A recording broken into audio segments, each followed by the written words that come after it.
we're going to be starting a tiny home. Throwing up a super cheap little roundhouse so we can stay the night here at the farm now. First task, get this area where we want to put it cleared of all these weeds. So firstly, we'll get the tractor on here and we'll give it a good mow so we get it down about 4 inches. But we might need to trim it down to the actual bare dirt before we can be taking the topsoil out. We've got a mowed fairly close down. Pushed a few logs out the way from this wood pile. And this topsoil's moving pretty easy with the bucket. So I'm going to give it a go, scrape all this out as much as I can with the bucket before I have to do any shoveling. Got so deep with the front bucket on the tractor, found the subsoil layer. It's a bit heavy for our machine, especially in this corner over here. We're gonna have to dig this by hand. I'm gonna stick a post in the center, cut a piece of string to the right radius, then use that and we'll dig out the perimeter. Go for a 5 meter diameter. Let's get this post in. So I haven't knocked it in very far, but that's more than enough for now. Get this close to the ground and let's start shoveling. Ooh. Yeah, it's a little bit tough doing that in this sun. A bit drippy. Got the perimeter chopped in now though. Let's start chipping out all this stuff from the centre. So we're getting there, basically chopping in lines, and then Stu's coming along and lifting all the bits of turf out, saving them over here on this tarp. So when it comes time to green up the roof, we've got loads of pre-cut bits of turf already. We've got a good old patch of turf going now. Just lift all this turf out of here and start working away on that last little section of earth. We're now getting down to clay subsoil material underneath. As you can see, it's starting to get a bit yellow. Dug a little side chute off so we can dig this all the way over there. Then we'll fill this with stone. Obviously we're filling the underneath here with stone, so if any moisture actually gets under the building, it should all flow this way out of this drain nicely. So all this topsoil, I've decided just to bank it in over here. Can sort of see there's a bit of a bowl in there. There's also one over this side. I'll be putting the drain in. I'm gonna go for a second drain here as well, which is another low spot. And then yeah, we'll fill in this bank, level it all out around the edge nicely. So we've got all of the area dug out and ready for some stone to go in here. Today we're doing the base layer of our roundhouse. So first job of the day, unload all of this stone and wood. Looks like I've slightly under ordered though. This is only 4 tons so far. Yeah, this spread out, we should probably only need a couple of extra tons.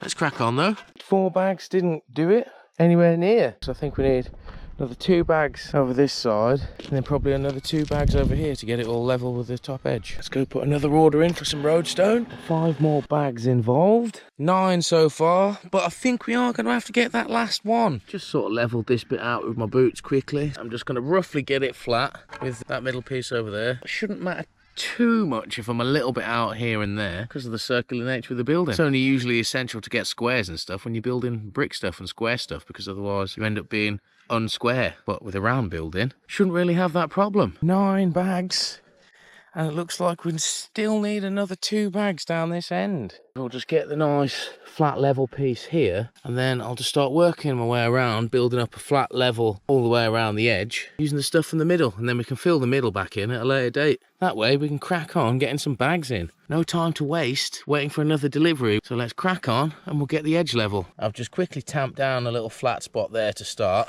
A couple of spoons like that. That pile is just above the top of the grass, so we're about 2 inches above grade there now. A nice compacted level area to start building up a little bank like 2 foot wide all the way around the edge of the hole.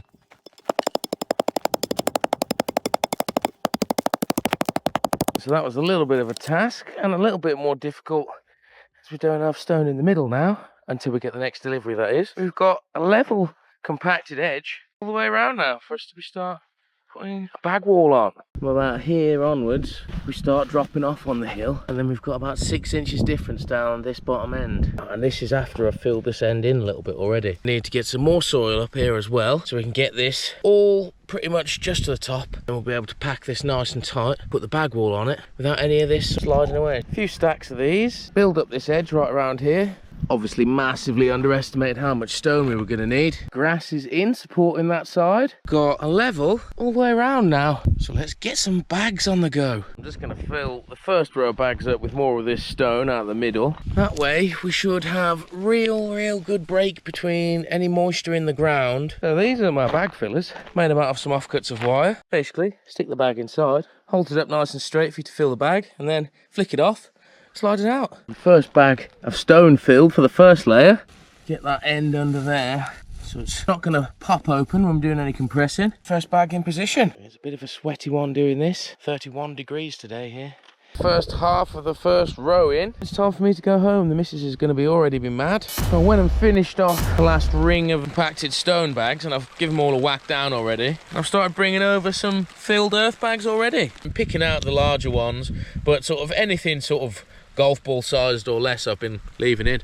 You know, I had someone mention leaving the stones in depletes the efficiency of the actual insulation of the wall. I say use what you've got. I'm not going to spend hours sifting loads of stones out rather than just filling bags quickly and getting this done as soon as I can. As they say, time is money. Start doing the last bag or two out of this pile here. Just disturbed an ant's nest, it looks like. Don't want too many of those in the wall though. So basically we're going to run barbed wire in 2 strands all the way around the outside, and then we're going to start putting our earth bags on top of the wire, which will then act as a bit of a Velcro type situation, help hold them together whilst we're putting the structure up. Second row of bags is on and compacted. We've got a pretty good wall going now. So next then, another ring of barbed wire, and then we'll get the door frame in position. That's all the wire on the second level. Now it's time to go and make a door frame. So I've got 10 of these massive timbers knocking around. So I'm going to use a couple of these to make the doors and the window frames, and then we'll use about 6 of them to do some nice big thick rafters to our centre pole for the roof. The width of this, I've just got to add on to the width I want my doors. Going for 106 by a prefabricated door and just slide straight in the door frame, hopefully. Roughly in position. Sorted. I'm just going to try and lock it in square with a couple of braces on the corner now, and then I'll move this into position. Got my mate here, Sam, helping me today. So we're going to try and smash out as much of this as we can. See if we can get at least 2 or 3 levels bagged up. So I just want to point out how effective this sort of small tamper is as well. I've seen a lot of people trying to make their own tamper for doing earth bag work like this, or using one that's designed for doing large areas for when you're doing like a block paving scenario. These are the sort you want. Weighs about 20 kilos. It's not actually that heavy to repeatedly use. 5 rows in, about a quarter of the way there. So we're already really strong without even putting any mortar on this. This is why I decided to build a circular building this time rather than a square, because kicking the wall pretty hard there. If that was just normal blocks, I'd have probably kicked that over.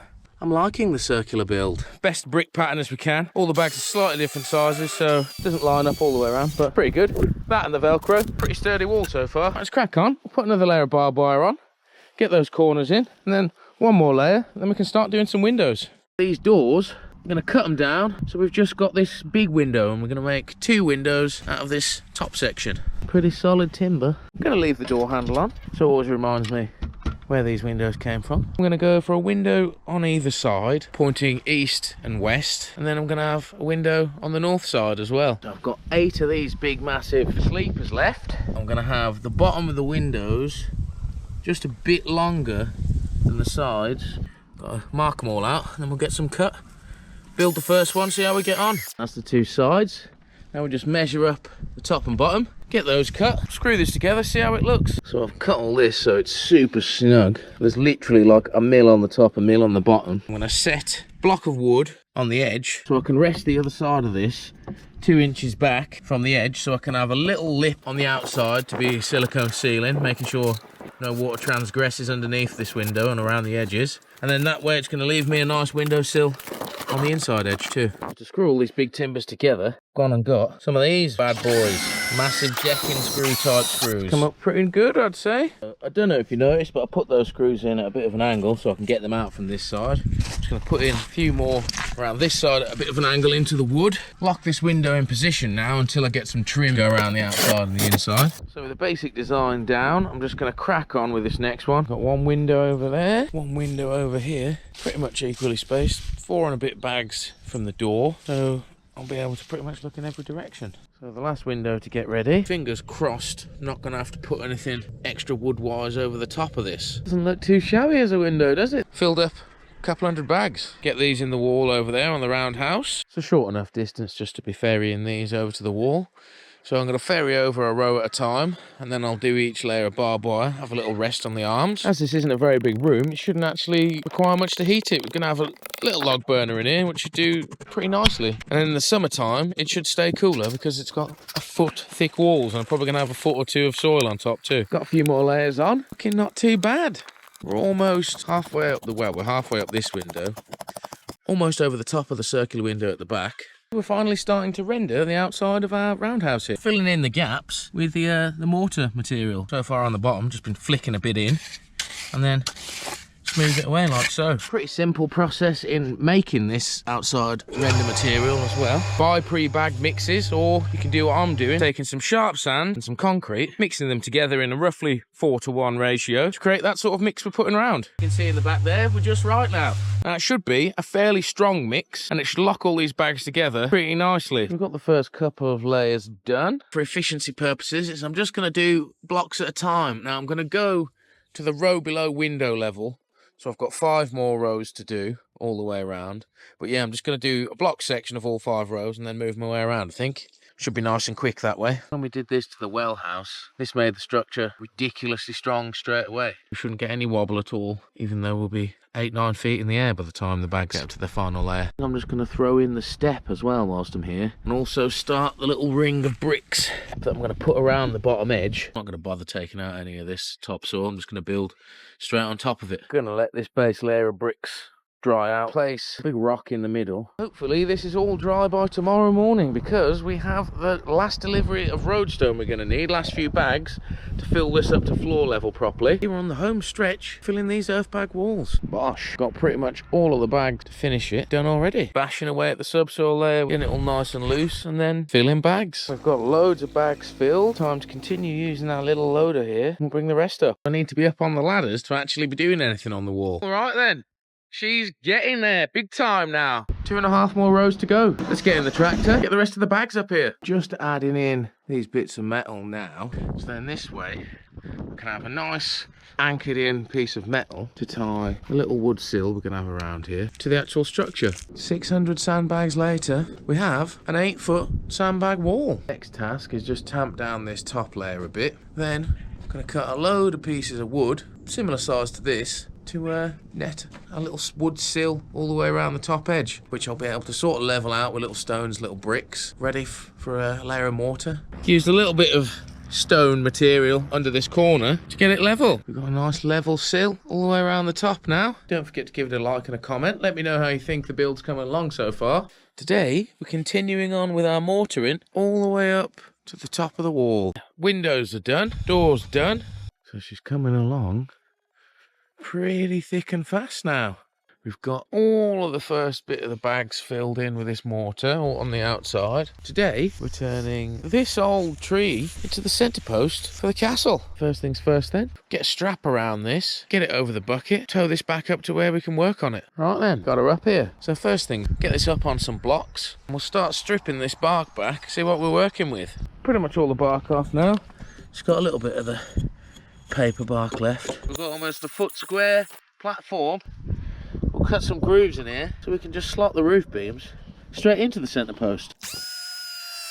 Coming up with some beautiful colours. I guess this will definitely dry different, but I think we're definitely going to end up with some nice patterns in there too. To fix it in, I'm going to use this pre-casted biscuit that I made right in the centre of the room. Dig down a foot and a half, so then I can put the biscuit underneath this layer of stone. Then I'm going to put my log on top of that. We're finally going to get a roof on the roundhouse. I've got a ready amount of these 6x2, 6 metre long timbers. Basically going to be notching a little end on so it sits flush on the top of the centre post, and then we're going to run it over, notch a little piece out so it sits flush on the end wall, screw it down at the top, use some sort of bracket at the bottom to lock it in, and then we should be good to go. One beam in, and then it'll be a process of rinse repeat all the way around, and I think we're going to end up with about 10 or 15 of these. First thing I need to do, mark up a few more of these, cut some notches out like so. And yeah, it's that easy. Sitting on flush. So as I don't have a ladder that's actually tall enough to get up there to attach these to the centre post, what I'm going to do is I'm going to get 4 of these on, pushing against the centre post from all opposing sides, and then I'm going to lock this far edge here with one of these into the top beam to hopefully provide enough stability on this centre post that I can lean our longer ladder up against it and get right up there. Had to take the pole down so we could get this sheet of plastic underneath, which I forgot to put in. Stop any moisture wicking through the floor into the concrete / into the wood. screwing these in. That was a bit sketchy. Show you. See, we've got them big decking screws, same as we've used for the window and doors. We've got zero movement, so it's worked. So now I've got the first couple on, it's just fitting all the rest of them in place. Just resting them on the middle till I get on the edges of the building, where I'm using little brackets to lock them into the perimeter, and then a giant big decking bolt to hold them to the middle. I just had to cut this little triangular notch in the end of this one for this top lip to be able to sit in the middle properly, because we're getting a bit tight on the actual width between each beam in the centre now. Main structure's in, not too shabby. Let's get all these metal straps screwed in and start getting some noggins in. We'll start chopping down the end beams to the right length, and using this 2-foot level as a marker, putting it underneath like so, drawing a line, then using the same spirit level, get a straight line, and I'll cut them all off the same. First row of noggins all on. Gonna do a ring fairly close to the centre. We've got all the wood frame structure done now. Let's get some boards on the roof. A Brucey bonus, able to finish the rest of this roof for free. A load of free plyboards. One of our carpenter friends who does a lot of commercial jobs just told, get rid of those for a whole pallet of these. The only thing we've had to buy in so far being the stone and some of the sand. Got a brilliant sunny day to be finishing this off. Got the roof on. So yeah, doesn't it look pretty decent? All nicely trimmed off around the edge. Just got to put a few little triangle wedges in to finish off the tiny little gaps in the ends of the boards. The edge plate I'm going to put on to stop my soil and the water running off, so I can gather all the water to run off in one particular spot and make sort of the edge of the roof my gutter at the same time. And I've left a good gap here so I can create an outflow with the plastic sheeting that I'm putting on. So we've got a drain on this one side only, then the whole ring around the outside becomes the gutter as well. So I should just have water coming out of here, in theory. Let me know in the comments below if you think I could have done anything different, make it better. If you were not happy with some of my joinery carpentry skills, let me know too. I know I've done some of them a bit ropey, but it's all nice and strong. Right then, yeah, if you enjoyed this video, don't forget to give it a like below. Until next time, bye bye.